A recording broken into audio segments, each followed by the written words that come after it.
क्या आपको लगता है कि पैसा कमाने के लिए सिर्फ अच्छी नौकरी या बिजनेस जरूरी है? क्या अमीर बनने के लिए ज्यादा इंटेलिजेंस चाहिए या कोई सीक्रेट फॉर्मूला?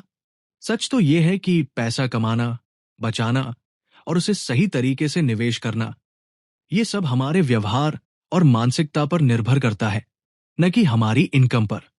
मॉर्गन हाउसल की द साइकोलॉजी ऑफ मनी सिर्फ एक फाइनेंस बुक नहीं है। ये हमें सिखाती है कि हम पैसे को कैसे देखते हैं, कैसे उससे जुड़े फैसले लेते हैं और क्यों कई लोग बहुत पैसा कमाने के बाद भी गरीब रह जाते हैं। इस किताब में बताया गया है कि पैसा कमाना और उसे बनाए रखना दो अलग अलग स्किल्स हैं। सबसे सफल निवेशक वे नहीं जो सबसे ज्यादा पैसा कमाते हैं, बल्कि वे जो सबसे लंबा खेल खेलते हैं। कंपाउंडिंग कंपाउंडिंग का जादू ही असली अमीरी लाता है। लालच, डर और भावनाएं हमारे फाइनेंशियल फैसलों को कैसे बिगाड़ सकती है। अगर आप अपने पैसे को लेकर सोचने का नजरिया बदलना चाहते हैं और फाइनेंशियल फ्रीडम हासिल करना चाहते हैं, तो इस वीडियो को आखिरी तक जरूर देखें। चैप्टर एक कोई पागल नहीं है। हर एक की एक अलग सोच होती है कि किस तरह ये दुनिया काम करती है। आपका दुनिया को देखने का नजरिया कई हालात, वैल्यूज और बाहरी प्रभावों से प्रभावित होता है। आपके अपने पैसे के साथ पर्सनल एक्सपीरियंसेस का दुनिया में होने वाली घटनाओं से लेना 0.000000001% है, लेकिन 80% इस बात से है कि आप किस तरह सोचते हैं कि दुनिया कैसे काम करती है। कोई भी चीज आपके डर और अनिश्चितता की ताकत को नहीं रोक सकती है, चाहे आप कितना भी पढ़ लें या खुले विचारों वाले हो जाएं। हम सब ये सोचते हैं कि हमें पता है कि दुनिया कैसे काम करती है, लेकिन हम इसे एक पतले से रेशम के बराबर भी अनुभव नहीं कर पाए हैं। अमेरिका में लॉटरी टिकट खरीदने वालों पर गौर करें। कम आय वाले लोग सालाना 400 खर्च कर देते हैं। ये नंबर हायर इनकम वाले लोगों को भी चौंका सकता है। इसे पैसे की एक उम्मीद या ख्वाहिश का नाम देकर कुछ लोग इसको सही ठहरा सकते हैं। बिना खुद को उनकी जगह पर रखे ये जान पाना मुश्किल है कि वो ऐसा क्यों करते हैं। चैप्टर 2, भाग्य और जोखिम। कोशिशों से आपके नतीजे तय होते हैं, लेकिन किस्मत और जोखिम भी इसमें एक बहुत महत्वपूर्ण भूमिका निभाते हैं। बिल गेट्स उन चुनिंदा हाई स्कूल्स में पढ़े जहां 1968 में कंप्यूटर हुआ करते थे। अगर शिक्षक बिल डुगॉल की कोशिश नहीं होती, जिन्होंने उस समय एक 3000 का कंप्यूटर खरीदा, तो इसकी संभावना कम है कि बिल गेट्स को वही करियर में सक्सेस मिलती। गेट्स खुद ये चीज मानते हैं कि अगर लेकसाइड स्कूल नहीं होता तो आज माइक्रोसॉफ्ट भी नहीं होता। लेकसाइड में 3 बहुत बेहतरीन कंप्यूटर स्टूडेंट्स जो आपस में दोस्त भी थे, बिल गेट्स, पॉल एलन और केंट एवंस। केंट एवंस को भी सक्सेस मिलना तय था, लेकिन उनकी ग्रेजुएशन से पहले ही एक दुर्घटना में मौत हो गई।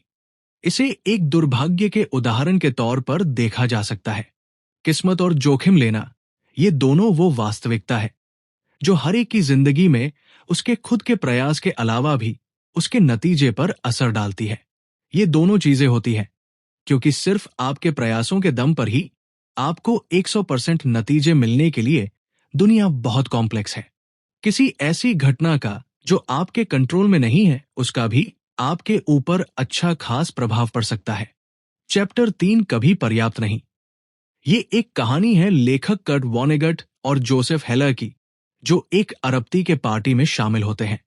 कर्ट ने कहा कि ये अरबती एक दिन में उतने पैसे कमा लेता है जितना हेलर अपने लोकप्रिय उपन्यास, नॉवल से आज तक नहीं कमा पाया है। हेलर ने कहा, हाँ, लेकिन मेरे पास कुछ ऐसा है जो उसके पास कभी नहीं होगा। वो है काफी, इनफ। जो आपके पास है उसे खतरों में डालने की कोई वजह नहीं बनती। सबसे मुश्किल फाइनेंशियल स्किल यह है कि आप अपने गोल पोस्ट को मूव ना करने दें। खुद को दूसरे से तुलना करना एक गलती है। वेल्थ और जलन पैदा करने के लिए कैपिटलिज्म अच्छा है, लेकिन सामाजिक तुलना एक ऐसा प्रोसेस है जो कभी खत्म नहीं होती है। आपको इसे सीढ़ी पर हमेशा आपसे ऊपर कोई मिल ही जाएगा। काफी होने का मतलब है आपको ये पता हो कि किस चीज को अवॉइड किया जाए, जिसके लिए आपको बाद में पछताना न पड़े। कई चीजें जोखिम लेने के लायक नहीं होती, चाहे उनसे कितना ही फायदा क्यों ना हो। एक छोटी सी लिस्ट जैसे प्रतिष्ठा, आजादी, दोस्त, परिवार, प्यार और खुशी। जीतने का सिर्फ एक ही रास्ता है कि आप उस खेल का हिस्सा ही नहीं बने। चैप्टर 4, उलझा कंपाउंडिंग। वॉरेन बफेट के पैसों के पीछे एक साधारण सा तथ्य है। वो सिर्फ एक अच्छे निवेशक नहीं है, वो लगातार 75 साल तक एक अच्छे निवेशक रहे हैं। इनकी फाइनेंशियल सक्सेस को एक फाइनेंशियल बेस में बांधा जा सकता है जो उन्होंने अपने शुरू के सालों में बनाया था और बाद में उसे लंबा समय तक बनाया रखा। इन्वेस्टिंग उनका स्किल है, लेकिन उनका सीक्रेट है समय। अच्छी इन्वेस्टमेंट हमेशा सबसे ज्यादा रिटर्न्स के बारे में नहीं होती, ये उन अच्छे रिटर्न्स के बारे में है जिनके साथ आप चिपक कर रहे हैं और लंबे समय तक में दोहरा सके। और यहां पर कंपाउंडिंग अपना जादू दिखाती है। पैसा प्राप्त करना और पैसा रखना पूरी तरह से अलग चीजें हैं और पूरी तरह से अलग मानसिकता और रणनीतियों की आवश्यकता होती है। धन प्राप्त करने के लिए जोखिम उठाने, आशावादी होने और अपने आप को वहां रखने की आवश्यकता होती है। पैसा रखने के लिए इसके विपरीत की आवश्यकता होती है। इसके लिए विनम्रता की आवश्यकता होती है और ये भय होता है कि आपने जो बनाया है वो आपसे उतनी ही तेजी से छीना जा सकता है। चैप्टर 5, अमीर बनना बनाम अमीर बने रहना। पैसा पाना और बनाए रखना बिल्कुल अलग चीजें हैं और इनके लिए बिल्कुल अलग मानसिकता और रणनीतियां, स्ट्रेटजीज चाहिए। पैसा पाने के लिए जोखिम लेने की जरूरत होती है, पॉजिटिव बने रहने और खुद को इसमें झोंक देने की। पैसा बनाए रखने के लिए जरूरी होती है ठीक इसके उल्टे की। इसके लिए चाहिए विनम्रता और ये डर कि जो आपने कमाया है वो बहुत जल्दी आपके हाथ से निकल भी सकता है। माइकल मॉरिट्स, जो एक वेंचर कैपिटलिस्ट है, कहते हैं, हम ये समझते हैं कि आने वाला कल बीते हुए कल जैसा नहीं होगा। हम अभी तक के मिले इनाम पर आराम नहीं कर सकते। हम आत्मसंतुष्ट नहीं हो सकते। हम ये मानकर नहीं बैठ सकते कि बीते हुए कल की सफलता आने वाले कल की सफलता में तब्दील हो जाएगी। एक सर्वाइवल माइंड होने के लिए 3 चीजों की जरूरत होती है। 1, फाइनेंशियल अनब्रेकेबल होने का लक्ष्य बनाएं, इतना सक्षम बने कि मार्केट के उतार चढ़ाव सहन कर सके और गेम में लंबे समय तक बने रह सके ताकि कंपाउंडिंग अपना जादू दिखा सके। 2, प्लान करने के लिए सबसे महत्वपूर्ण चीज है कि कोई भी प्लान आपके प्लान के अनुसार नहीं जाएगा। हर योजना में गलती के लिए जगह रहती है। जितना आपको अपने प्लान को सफल बनाने के लिए एक खास चीज की जरूरत होगी, उतना कमजोर आपका प्लान होगा। 3, आने वाले कल को लेकर आशावादी, ऑप्टिमिस्टिक रहें, पर सफलता के रास्ते में आने वाली बाधाओं को लेकर भी सचेत रहें। चैप्टर 6, टेल्स, आप जीत गए। ये एक आर्ट कलेक्ट हाइंस बर्गग्रुएन की कहानी है। उन्होंने पिकासोस, ब्राक्स, क्लीज और मैटिसेस की एक अद्भुत संग्रह इकट्ठा की। लोग उसके कला में निवेश करने की कला से भौचक्के के रह जाते हैं। सच्चाई ये थी कि उन्होंने बहुत ज्यादा संख्या में कला खरीद लिए थे। उनके संग्रह का कुछ हिस्सा ही मूल्यवान था। बर्गग्रुएन कई बार गलत भी हो सकता था, फिर भी आखिरी में वो सही निकलता था। कोई भी चीज जो विशाल हो, लाभदायक हो, प्रसिद्ध हो या प्रभावशाली हो, वो एक टेल इवेंट का नतीजा होती है, हजारों या लाखों में एक इवेंट की तरह। अब हम एक वेंचर कैपिटल मॉडल के बारे में बात करेंगे। अगर एक फंड 100 इन्वेस्टमेंट्स करता है तो वो 80% फेलियर का अंदाजा लगा रहे होते हैं, कुछ परसेंट अच्छा परफॉर्म करने का और 1 से 2% अच्छे रिटर्न्स का। अगर स्टॉक मार्केट में विनर्स और लूजर्स के डिस्ट्रीब्यूशन पर विचार करें तो ज्यादातर पब्लिक कंपनीज फेल हो जाती है, कुछ ही ठीक ठाक कर पाती है और कुछ होती है जो बहुत अच्छे रिजल्ट्स दे जाती है। जब आप स्वीकार करते हैं कि टेल ही बिजनेस, इन्वेस्टमेंट और फाइनेंस में हर चीज को चलाती है, तो आप ये समझते हैं कि बहुत सारी चीजें गलत जाएंगी, टूटेगी, फेल भी होगी, लेकिन ये बिल्कुल नॉर्मल है। चैप्टर 7, वेल्थ, वह है जो आप नहीं देखते। वेल्थ वो फाइनेंशियल एसेट है जो अभी तक किसी ऑब्जेक्ट में कन्वर्ट नहीं की गई है। हाउजल बताते हैं कि जब लोग कहते हैं कि वो करोड़पति बनना चाहते हैं, इसका असल में मतलब यह है कि वो $1 मिलियन खर्च करना चाहते हैं। $1 मिलियन खर्च करना करोड़पति बनने से बिल्कुल उल्टा है। वेल्थ और रिच के बीच में अंतर यह है कि लोग जो बड़े घर में रहते हैं और फैंसी कार चलाते हैं वो रिच है। बड़ी इनकम वाले लोग रिच है। वो इस चीज को दिखाते हैं कि वो रिच है। वेल्थ छुपी हुई होती है। वेल्थ वो इनकम है जिसे सेव किया जाता है, ना कि खर्च। वेल्थ का होना है ऑप्शन का होना, फ्लेक्सिबिलिटी का होना और ग्रोथ का होना। वेल्थ का मतलब है वो खरीदने में सक्षम होना जिसकी आपको जरूरत है। चैप्टर 8 पैसे बचाएं। एक निश्चित इनकम लेवल के बाद 3 तरह के लोग होते हैं। एक एक जो बचाते हैं यानी कि सेव करते हैं। दो दूसरे जो सोचते ही नहीं है कि वो पैसा बचा सकते हैं। तीसरे वो जिनको नहीं लगता कि उनको पैसा बचाने की जरूरत है। आपकी सेविंग रेट आपकी आय या इन्वेस्टमेंट रिटर्न से भी ज्यादा महत्वपूर्ण है। लोग क्या सोचते और महसूस करते हैं इसके बारे में चिंता न करें। अपने समय के ऊपर नियंत्रण, कंट्रोल होना और ऑप्शंस होना दुनिया की सबसे मूल्यवान मुद्रा, करेंसी है। चैप्टर 9 उचित, तर्कसंगत और त्रुटि, एरर की गुंजाइश। फाइनेंशियल डिसीजंस लेते समय बिल्कुल ठंडा होकर न रहें। उचित रहने का लक्ष्य रखें। वाजिब होना ज्यादा रियलिस्टिक है और इसके साथ लंबे समय तक बने रहने की, जो कि सबसे ज्यादा मायने रखता है। पैसा बनाने के चांसेस समय के साथ बढ़ते जाते हैं। स्कॉट सगन, जो एक पॉलिटिकल साइंटिस्ट है, कहते हैं चीजें जो पहले कभी नहीं हुई वो पूरे समय होती रहती है। याद रखें कि बीते कल की परफॉर्मेंस आने वाले कल की परफॉर्मेंस का संकेत नहीं होती है। ब्लैक जैक और पोकर के प्लेयर्स को पता होता है कि वो संभावनाओं के साथ खेल रहे हैं, निश्चितों के साथ नहीं। सबसे बेहतर प्लान ये है कि उन चीजों के लिए प्लान किया जाए जो आपके प्लान के हिसाब से नहीं जाती हो। आप इसको गलती के लिए जगह होना भी कह सकते हैं। ये इकलौता तरीका है सुरक्षित रूप से ऐसी दुनिया को दिशा देने का जो कि अनिश्चितताओं से चलती है, ना कि निश्चितताओं से।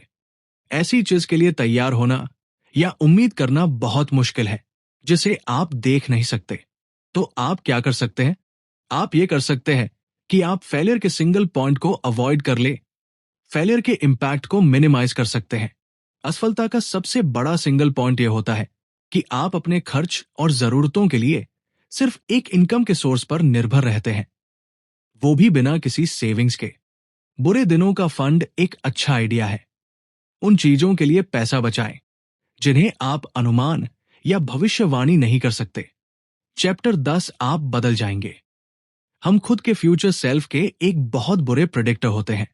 हमारी अभी की जरूरतें चाहते वो नहीं होती है जो हमारे फ्यूचर सेल्फ की जरूरतें और चाहते होंगी। लॉन्ग टर्म के लिए सोच पाना और इफेक्टिवली डिसीजन ले पाना बहुत मुश्किल होता है। क्या सच्चाई को स्वीकार करें कि एक इंसान बदलाव होने के लिए ही बना है। आज जो आपके लिए मायने रखता है, हो सकता है आने वाले 10 साल में उसका कोई मतलब ही नहीं रहे। डूबा हुआ लागत, संक कॉस्ट, बीते हुए कल के बुरे फैसले को आगे बढ़ाते जाना जिसकी भरपाई होना अब संभव नहीं है। ऐसी दुनिया में जो लगातार बदल रही है, ये एक शैतान का काम करता है। ये हमारे भविष्य को हमारे अतीत का गुलाम बना देता है। ये उस अजनबी की तरह है जो आपकी जिंदगी के बड़े फैसले लेता है। जैसे कि आपने एक बिजनेस में इन्वेस्ट किया और बुरी तरह फेल हो गए। अब आप इसे जारी रखने का सोचते हैं क्योंकि आप बहुत पैसा लगा चुके हो। बिना ये सोचे कि आगे भी चलकर ये जरूरी नहीं है कि आप पैसा बना लेंगे। जो चला गया वो डूबा हुआ लागत, संक कॉस्ट है। जरूरी है कि हम होने वाले नुकसान से खुद को बचाएं। पैसों के साथ जुड़ी कई चीजों के लिए ये जानना है कि उसकी कीमत क्या है और उसे चुकाने के लिए तैयार रहना। सफल इन्वेस्टिंग एक कीमत मांगती है, लेकिन इसकी करेंसी डॉलर या सेंट नहीं होती। ये होती है अस्थिरता, डर, शंका, अनिश्चितता और पछतावा। ये सारी चीजों को अनदेखा करना आसान है जब तक कि हम असली में इन्हें फेस नहीं कर लेते। बहुत कम लोग में ये कहने का स्वभाव होता है कि ठीक है, अगर मैं अपना 20% पैसा गवा देता भी हूं तब भी मैं ठीक हूं। लेकिन अगर आप अस्थिरता को एक फीस की तरह देखने लगते हैं तो चीजें अलग दिखती है। जब आप लॉन्ग टर्म में इन्वेस्ट करते हैं तो आपको शॉर्ट टर्म में मार्केट के उतार चढ़ाव को स्वीकार करने के लिए भी तैयार रहना पड़ता है। चैप्टर 11, निराशावाद का प्रलोभन। नेगेटिव सोच सिर्फ सकारात्मक पॉजिटिव सोच से ज्यादा आम नहीं है, ये उससे ज्यादा स्मार्ट भी लगती है। ये आपको बुद्धिमत्ता के तौर पे बंदी बना लेती है और हम इस पर सकारात्मकता से ज्यादा ध्यान देते हैं। अगर आप किसी को ये बताएंगे कि सब कुछ ठीक हो जाएगा, तो या तो आपसे वो दूर निकल लेंगे या आपको उलझन भरी निगाहों से देखेंगे। किसी को ये बताएं कि उन पर खतरा है और आपको उनकी पूरी अटेंशन मिलेगी। डैनियल कनेमान कहते हैं, ये पॉजिटिव और नेगेटिव एक्सपेक्टेशंस और एक्सपीरियंस के पावर के बीच की असमानता का एक एवोल्यूशनरी हिस्ट्री है। ऑर्गेनिजम्स खतरों को अवसरों से ज्यादा जरूरी मानकर काम करते हैं। उनके जीवित रहने और रिप्रोड्यूस करने के मौके ज्यादा बनते हैं। 2000 में जब तेल के मूल्य बढ़े, कुछ खास तरह से तेल निकालना इकोनॉमिकली संभव हो सका। आवश्यकता आविष्कार की जननी है और मानवता अनंत इन्फिनिट रूप से इनोवेटिव है। लोग बाधाओं और समस्याओं को नए समाधान सॉल्यूशन के साथ जवाब देते हैं। खतरों के साथ समान परिमाण के समाधान भी आते हैं। इकोनॉमिक हिस्ट्री का ये एक कॉमन प्लॉट है जिसे अक्सर नकारात्मक विचारक द्वारा भुला दिया जाता है।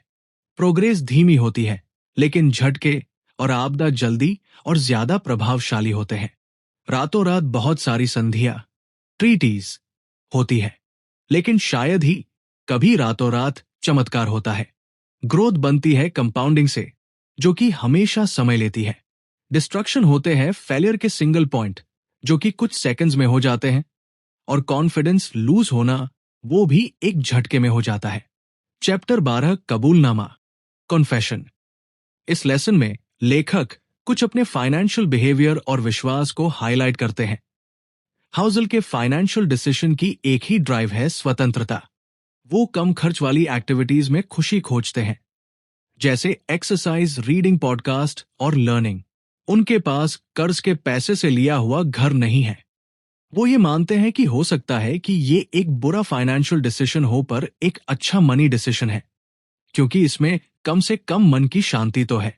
वो अपने 20% एसेट्स कैश में रखते हैं, जिसमें उनके घर की कीमत शामिल नहीं है। वो एक सेफ्टी नेट बनाने के लिए और इमरजेंसी में अपने स्टॉक्स बेचने से बचने के लिए ऐसा करते हैं। चार्ली मुंगेर कहते हैं, कंपाउंडिंग का पहला नियम ये कहता है कि इसमें बिना वजह के रोक टोक न किया जाए। हाउजल अब किसी इंडिविजुअल स्टॉक्स में इन्वेस्ट नहीं करते। हाउजल ने सभी stock market investments low cost index funds में कर रखे हैं। कुछ लोग एवरेज मार्केट को आउट परफॉर्म कर देते हैं। ये बहुत मुश्किल है, और जो ज्यादातर लोग सोचते हैं उससे कहीं ज्यादा मुश्किल। हर इन्वेस्टर को वो रणनीति चुननी चाहिए जिसके लक्ष्य पाने के सबसे ज्यादा चांसेस हो। ज्यादातर इन्वेस्टर्स के लिए लॉन्ग टर्म में लो कॉस्ट इंडेक्स फंड सबसे ज्यादा रिटर्न देकर जाएंगे। धन्यवाद दोस्तों, मुझे उम्मीद है कि ये समरी आपको पसंद आई होगी। मुझे उम्मीद है कि आप किताब के सभी पाठों को अपनी जिंदगी में अपनाकर अपनी लाइफ को और भी बेहतर बना पाएंगे। द साइकोलॉजी ऑफ मनी किताब की समीक्षा, book review. The psychology of money में मॉर्गन हाउजल इंसाइट्स प्रदान करता है कि लोग पैसे और साइकोलॉजिकल बियासेस के बारे में कैसे सोचते हैं, जो हमारे फाइनेंशियल डिसीजंस को प्रभावित करते हैं। उनका तर्क है कि सफल इन्वेस्टिंग केवल फाइनेंशियल कॉन्सेप्ट्स को समझने या सही उपकरणों तक पहुंच के बारे में नहीं है, बल्कि हमारी भावनाओं और साइकोलॉजिकल टेंडेंसीज को महारत हासिल करने के बारे में भी है। हाउजल की लेखन शैली आकर्षक है और वो अपनी बातों को स्पष्ट करने के लिए एनेक्डोट्स और वास्तविक जीवन के उदाहरणों का उपयोग करते हैं। वो इंपल्सिव निर्णयों से बचने, लॉन्ग टर्म पर्सपेक्टिव विकसित करने और फाइनेंशियल सफलता में भाग्य की भूमिका को समझने के महत्व पर चर्चा करते हैं। किताब की एक ताकत यह है कि ये अच्छी आदतें विकसित करने के महत्व और निवेश के लिए एक कंसिस्टेंट अप्रोच पर जोर देती है। हाउजल का तर्क है कि जो लोग अपने पैसे का प्रबंधन करने में सफल होते हैं, जरूरी नहीं कि उनके पास उच्च आईक्यू या अंदरूनी जानकारी, इनसाइडर इंफॉर्मेशन तक पहुंच हो। इसके बजाय वे साउंड प्रिंसिपल्स और अपने लक्ष्यों की स्पष्ट समझ के आधार पर निवेश करने के लिए एक अनुशासित और धैर्यवान दृष्टिकोण रखते हैं। कुल मिलाकर the psychology of money investing के मनोविज्ञान और बेहतर फाइनेंशियल निर्णय लेने के तरीके के बारे में अधिक जानने में रुचि रखने वाले किसी भी व्यक्ति के लिए एक मूल्यवान संसाधन, रिसोर्स है।